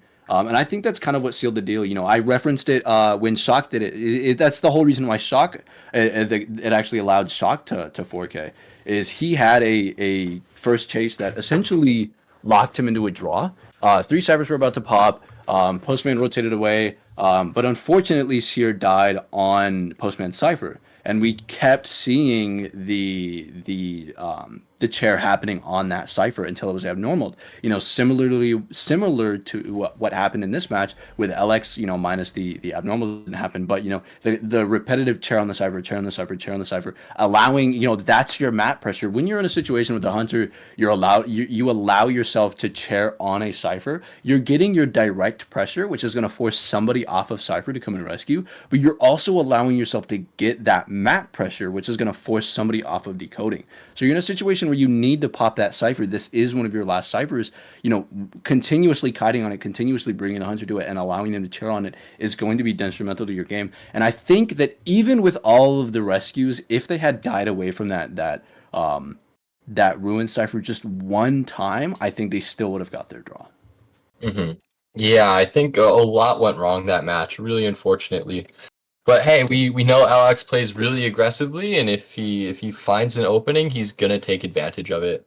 So I think that was maybe a reminder for CCB survivors that they gotta buckle down when they get the chance, and they need to, if they're playing against a Bonbon, if they have a chance where they can push for a draw, maybe sometimes it helps to play more passively. So really well played to LX, but like we've said earlier, this isn't exactly a walk in the park still for Team NYX, right? They have to win the third round by a large margin, because if one of the sides draw, I think it does go to, well, if it's like a 4 kill and a draw, then they win what, 7 to. Okay, so they could get a 4 kill and a draw as well, but the Yeah. point is they have to play really well in this third round to win this match. Yeah, and something to look at that's a little unfortunate is that the uh the survivors actually are I believe didn't we play Chinatown already? Yeah, we did. I think Okay. they can go back to it for round three though. Oh, okay, okay, okay. I was about to say, in a map like Chinatown, the unfortunate part is the two hunters that Shock has played are really really good on Chinatown. So you can't. It's not like you can ban the more meta hunters. In a situation like this where essentially they can't afford to even get 3K'd by Shock. Um, do you respect ban the two hunters that he is 4K'd with? Or do you look to ban, maybe the Wax, and then you give him the Clown, counter comp it, and then you look to ban an Opera or Ivy? Or, do you kind of bite the bullet with the possible Opera or Ivy coming into round three? And Opera and Ivy is so rough to kind of like handle in a round three situation. Yeah, definitely. I am kind of surprised that they chose to ban Lakeside instead of Chinatown. And given that Shock has won the last two matches using Wax and then Chinatown, and then allowing CCB to pick the best map for both of those characters is a little bit surprising. I think it's just really risky if you don't ban Wax in Clown, I think. Even if, okay, if you counter comp, and if you maybe if you ban Wax, leave Clown, and then bring like 4 flywheels, you can do something like that. You can maybe counter comp Wax, but it's still always risky. So it's pretty difficult to decide who to ban here. We'll have to see what they go with. Yeah, I mean, we are gonna see. Oh, we are gonna see the two respect bans. We are gonna see, surprise, surprise, Shock banning a Bomber and Priestess. I'm starting to think it's personal here, but I could be wrong. But we are gonna see the same exact bans coming from the side of Shock, as well as the two respect bans being Smiley Face and Wax Artist here coming from the side of of NYX. Yeah, I mean, Shock definitely does not like Embalmer. Apparently, maybe he's played against CCB in practice and he's seen what they do with Embalmer, and he wants no part of that. So who knows? But I mean, Embalmer's really good. Priestess is also really good on this map. So I think for Shock here, there's not really too many survivors that are really deal breaking for you. Antiquarian very good against Clown. Oh no, Clown's banned. If he's planning on playing maybe like Opera or Ivy. I mean, Ivy would be very good here against an Antiquarian, potentially, depending on what the rest of their comp is. Yeah, I mean, it is gonna be Seer. I mean, okay, if Seer's picked, I actually have a little bit of a hot take with Seer and Ivy. I think it's a little.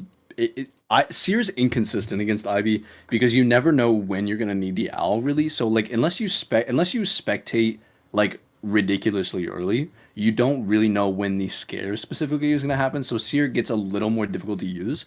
But as long as they're really good with the communication, the Seer is still going to make use if it's an Ivy. But if it's an Opera on a map like this, Seer is not really going to be the best. He's not going to the Owl isn't the amount of time the owl lasts compared to how big the map is, and even if the opera does hit the owl, the opera is going to be able to catch up before they really get the chance to transition to anywhere too scary for Shock.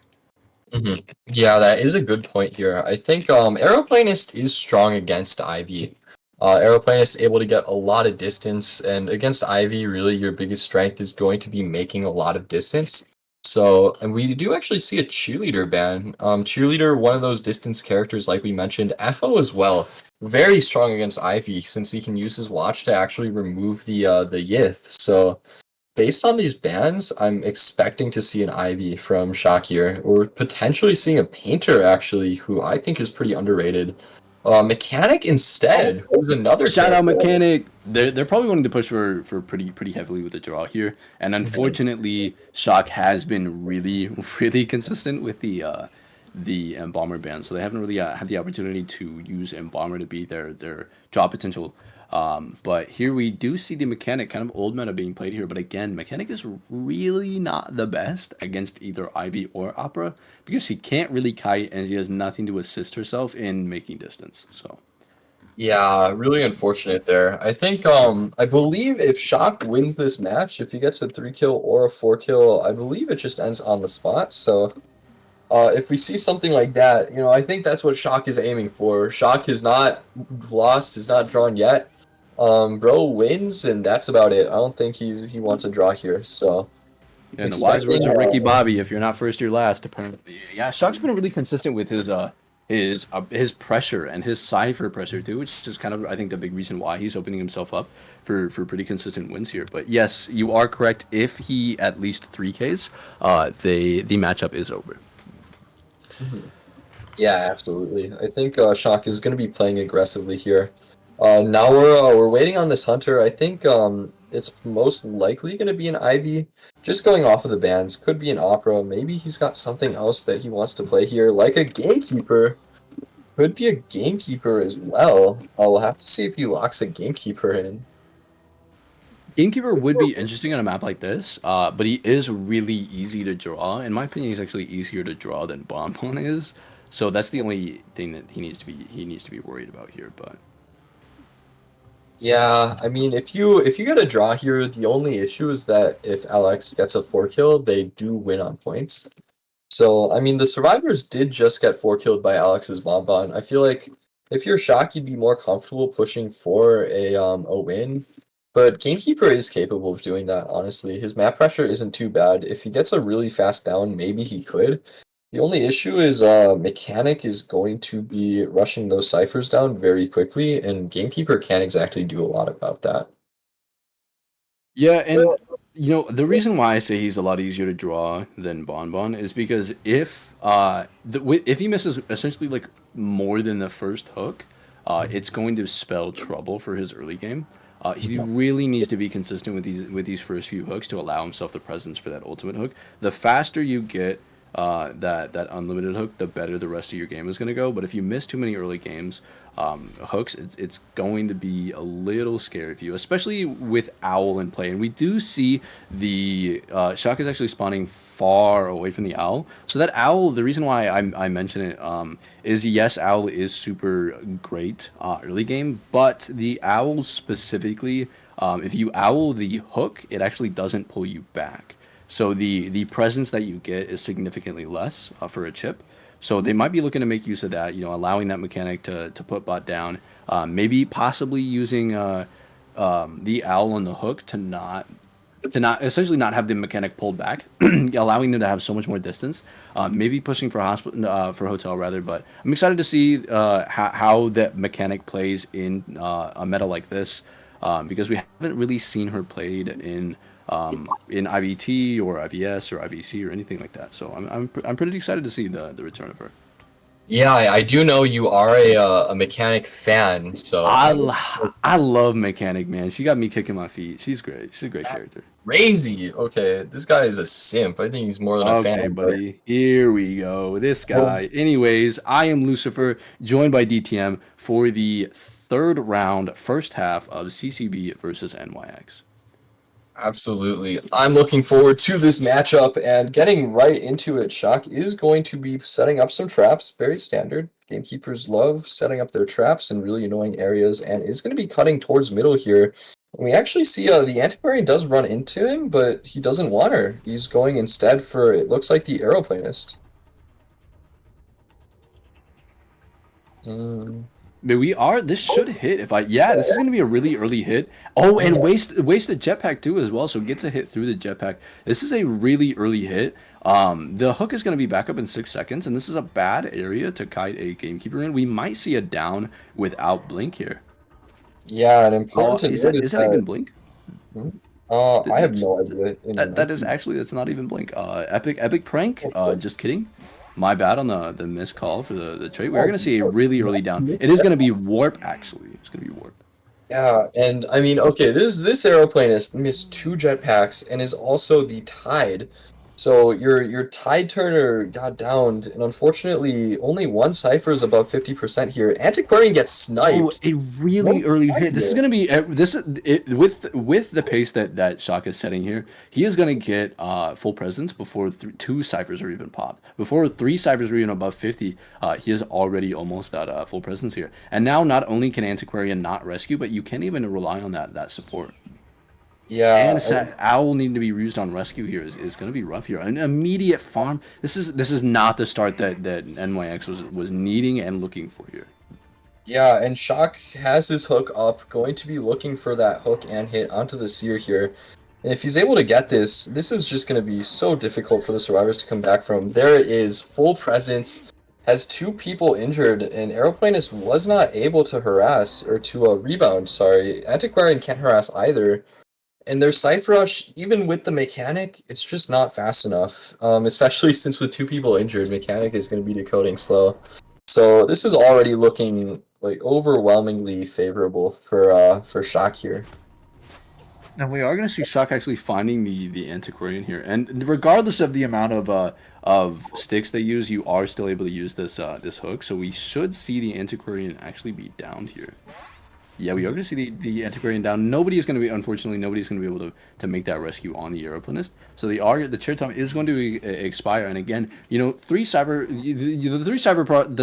that have progress are really great. But what you need to look at is they are essentially down 2.5 ciphers when you look at the fact that they need 4 ciphers left. Getting a kill with 4 ciphers left, as well as Seer being wounded, is going to be rough. And essentially, you don't have another tide. Mechanic, I don't even think that. Oh, okay, good double rescue here. I didn't think Mechanic would have made that chair in time, but again, warp being a factor, Antiquarian is not going to get the distance that they'd like here. Hmm. Yeah, really nice warp. The auto aim on that hook is insane, and baits out the flywheel as well with that emote there. So no rebound from Antiquarian, and now that both survivors are injured with this little cipher progress, I don't think there's anything that can be done here. Seer, I don't believe Seer has an owl either. Oh no, he does he? I really can't tell He the does not. He does not have an O. He does not have okay. an O. Yeah, He dude. used it. He used it on the rescue. We're going to see a good flywheel coming from the Seer. I don't think Shock was actually. Amazing palace stun as well. They are going to get that rescue and start to reset. This might be an opening that they were looking for, but again, so far behind the cipher progress, Seer not having an owl, the likeliness of him being able to kite Shock out here we are going to see the down here. Yeah, and I mean, even though like you would rather just get rid of the Antiquarian, it doesn't really matter that much for Shock, because at the end of the day, their Cypher Rush still isn't fast enough. They had to heal there, which slowed them down even more. And Seer is not going to be rebounding you. So for Shock right now, his pace is fine. If Antiquarian rescues, he can switch to her and then down her. And then he's just going to be able to slug out Seer and Mechanics. So there's just not very much that the survivors can do here, unfortunately. As long as Antiquarian makes the rescue, maybe they have something, but I think Shock is actually just gonna eat those ticks. Is gonna be switching targets though. Yeah, I was about to say the one thing you do need to worry about with Antiquarian here is I think you will just want to rescue. You know, if he doesn't hit you, you swing once, but you really want to get out of there because I believe Antiquarian is actually dead on chair. So you're going to see her go into the basement here, maybe trying to push for a one man. But again, you know, with this kill, you know, the with this kill, Shock puts himself in a really good spot to 3K because again, you know, 79 on one cipher and 90 on the other, but again, they need a whole other cipher here. And it is a very tall order to ask these two survivors, both at half health, Mechanic being well, a mechanic, and Seer being a no owl Seer. It is going to be pretty tough for them to have the kite times they need to make up this the cipher deficit. Deficit, yeah. Deficit. Big deficit. Oh. Yeah, Mechanic I'm goes making notes down. over here. Really great work there from Shock. Mechanic had nowhere to go, and now, like you said, they're missing a full cipher. Shock is chilling out, like observing these ciphers, decides to take the warp back, and Seer is not going to be giving Tinnitus too far there, unfortunately. So, looks like maybe Shock is going to be doubling back. Does have Tinnitus from the bot, so he's got to figure that out. But once he finds the bot, he's going to be able to just bleed both of these survivors out, and I don't think there's anything that they can do about it. I mean, realistically, Shock should just chair here and Camp Mechanic. He doesn't need the 4K as long as he gets the 3K. They do win, which is I believe we are going to see him actually chair Mechanic here. He does have his dungeon as well, so the likeliness of Seer actually getting out regardless of the chair is pretty low here. Again, because he does have Flywheel, which is really good against is pretty good against Gamekeeper, especially for dungeon plays. But he also doesn't have an owl, so. He doesn't have that as well as being half health. The likeliness of him getting dungeon is low, as well as it not really mattering for the outcome of the game. Yeah, at this point, there's just so little that can be done. I think Shock is gonna see the bot there, gonna take it out. So now no bot to work with, and Seer is gonna be coming into the area. I think Shock will probably see him here. Still no owl, I don't believe. And yeah, at this point, not really anything that can be done. Nice flywheel from the Oh, he Seer. does have owl now. He actually does. Oh, Oh, unfortunately, he's missing never the mind. owl, I think. But which Yeah. is going to result in not only a 4K for Shock, but the victory for the side of CCB here. Yeah, what a well played match from Shock there. I think the survivors just weren't really prepared for the gamekeeper. He was able to snowball so quickly with that strong early game. Very well played to Shock, and congratulations to CCB there. Yeah, GG's to both teams. A really exciting matchup, you know, from the survivor sides of both as well as the hunter sides of both. I really do enjoy seeing really like hyper aggressive gameplay here. I would like to quickly shout out Rachel for happy birthday Tracy and shout out legendary character for saying we love Tracy. We really do. DTM is just a hater of mech because he's a hunter main, so we don't take his opinions too highly. But yeah, GG's to both teams. I think it was a really exciting matchup. The score is a little heavier to one side than I feel like the matchup the matchup would show. The points maybe doesn't show it as close, but I do think this might have been. I think that so far from what I've seen, this might have been the second most exciting matchup that I've casted at least. Really? I Yeah, think I think so. it was definitely there were a lot of back and forth matches, especially with LX's round one match. I think that was the definition of a roller coaster. I'm not gonna lie. Really, Yes. really dynamic matches there, and we got to see some slightly less common hunters succeed as well with Clown. So really interesting matches, and I think Team NYX played very well. Alex getting that 4 kill with the bonbon was really impressive, and think they did well, but unfortunately, Shock was too strong, it seemed.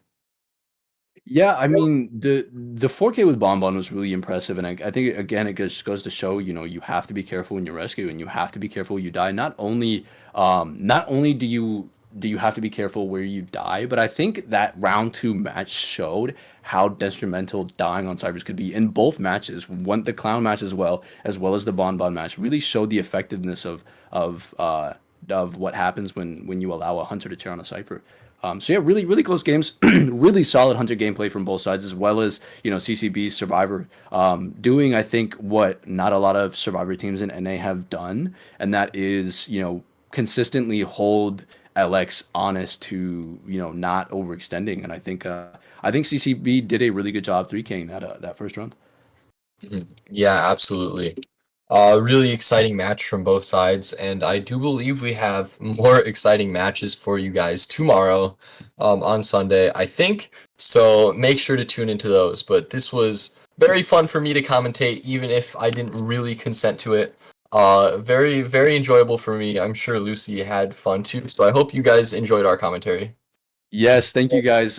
Really quick, before you guys leave the chat, make sure you guys thank not only the staff of the tournament, but also Lolzy for sitting through this and listening to us cast, as well as streaming them, as well as the other streamers and other casters as well. A lot of work goes on to put a tournament like this on that's non-official. A lot of free time from people wasted on this. So make sure you guys not only thank the staff, but Lolzy as well, and GG's to both teams.